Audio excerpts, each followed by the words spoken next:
मैं राजस्थान बोल रहा हूं। मेरे इस विस्तृत भूभाग पर हजारों वीर योद्धा पैदा हुए जिन्होंने अपने खून से मेरे भूभाग को सींचकर इसकी सेवा की है। मैं अपने स्वर्णिम इतिहास और अनूठी संस्कृति के कारण पूरे संसार में विख्यात हूं। मैं हजारों युद्धों का साक्षी रहा हूं। मेरी रक्षा के लिए हजारों वीरों ने अपने सर कटाए और वीर क्षत्राणियों ने हजारों जौहर किए, और मेरा रोम रोम इन वीर वीरांगनाओं के साहस, शौर्य और बलिदान की गवाही देता है। मैं राजस्थान बोल रहा हूं। मेरे इतिहास की गहराइयों में अनेकों रहस्यमयी कहानियां दफन हैं। आज मैं आपको अपनी एक ऐसी ही कहानी की ओर लेकर चलता हूं।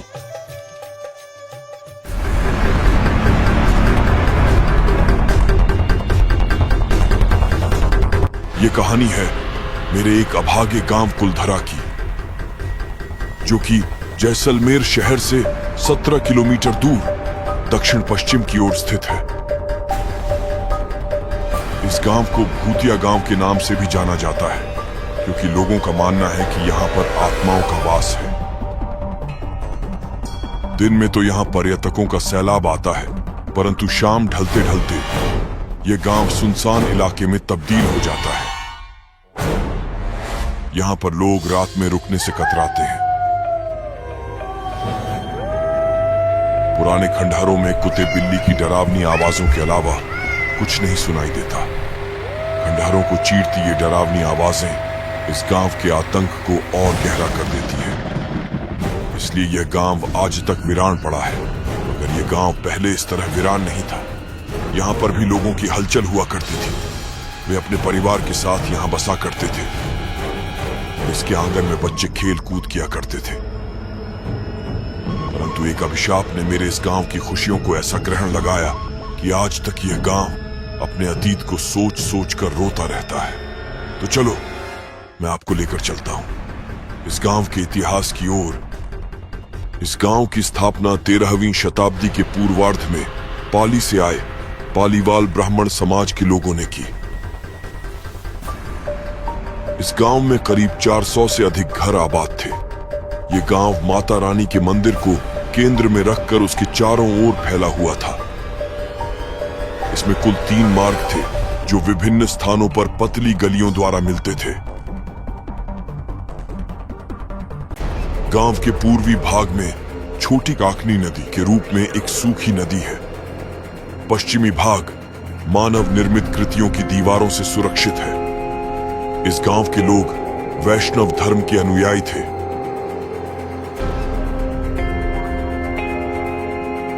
कुलधरा गांव में पुरुष लोग मुगलिया अंदाज की पगड़ी अथवा साफा पहनते थे। साथ ही कमर पर कमरबंद बांधते थे, और महिलाएं लहंगा पहनती थीं। साथ ही गले में कुछ विशेष आभूषण। सन 1800 ईस्वी के आसपास यह गांव जैसलमेर राज्य के एक मंत्री सालम सिंह के अधीन हुआ करता था। सालम सिंह बहुत क्रूर एवं बर्बर व्यक्ति था। इस गांव के विनाश का प्रमुख कारण भी सालम सिंह था। गांव वालों पर सालम सिंह ने भारी कर लगाकर बहुत जुर्म किए थे। इस गांव के मुखिया की लड़की, जिसका नाम शक्ति मैया था, बेहद सुंदर और आकर्षक थी। और जब सालम सिंह ने उसकी लड़की को देखा तो उसका मन फिसल गया और वह जबरन उसे पाने करने की जिद पर उतर आया। परंतु गांव वालों को यह मंजूर नहीं था। अंत में एक दिन सालम सिंह ने मुखिया को धमकी भरा खत भेजा, जिसमें कहा गया था कि अगर लड़की का विवाह आने वाली पूर्णिमा की रात तक मेरे साथ नहीं किया तो मैं गांव पर आक्रमण करके सब कुछ बर्बाद कर दूंगा। गांव के लोगों ने इस मुसीबत से बचने के लिए रात में देवी के मंदिर के किनारे पंचायत रखी, जिसमें गांव वालों ने अपने आत्मसम्मान की रक्षा के लिए गांव छोड़ने का निर्णय लिया।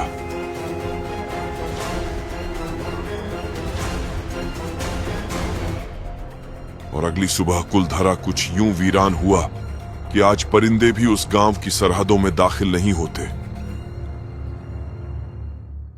कहा जाता है कि गांव के लोगों ने जाते जाते यह श्राप दिया कि आज के बाद यहां कोई भी आबाद नहीं होगा और जो यहां बसेगा वो पूरी तरह बर्बाद हो जाएगा। तब से इस गांव को श्रापित गांव के नाम से भी जाना जाता है और इसी श्राप की सजा आज ये वीरान पड़ा गांव झेल रहा है।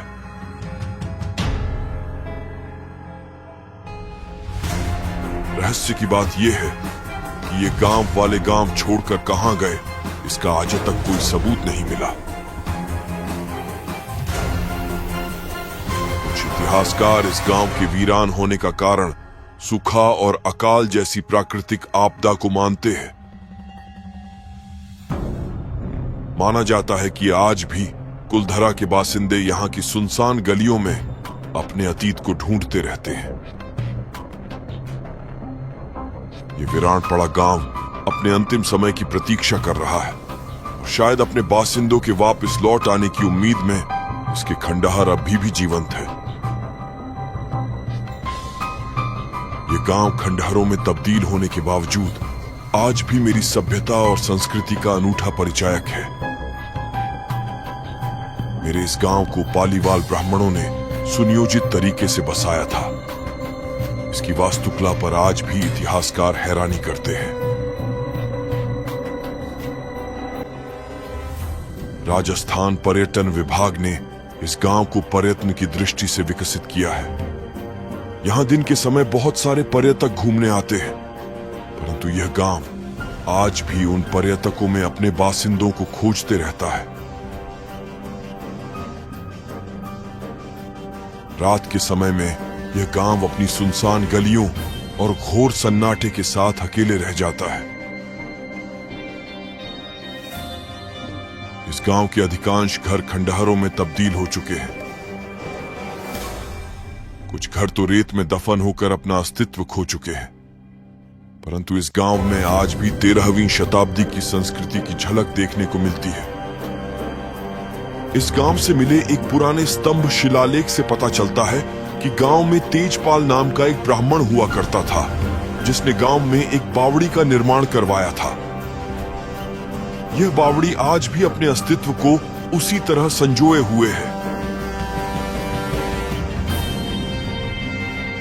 तो ये थी मेरे इस अभागे कुलधरा गांव की कहानी, जो पिछले 300 से अधिक सालों से लगातार भूतिया गांव के नाम से प्रसिद्ध है। अगर आप भी मेरे यहां कभी घूमने आओ तो मेरे इस गांव कुलधरा का अवश्य भ्रमण करना। यहां के निर्जीव पड़े खंडहरों में भी आपको जीवन का आभास होगा, क्योंकि इस गांव के बासिंदों की रूह अभी भी अपनी माटी से जुड़ी हुई है।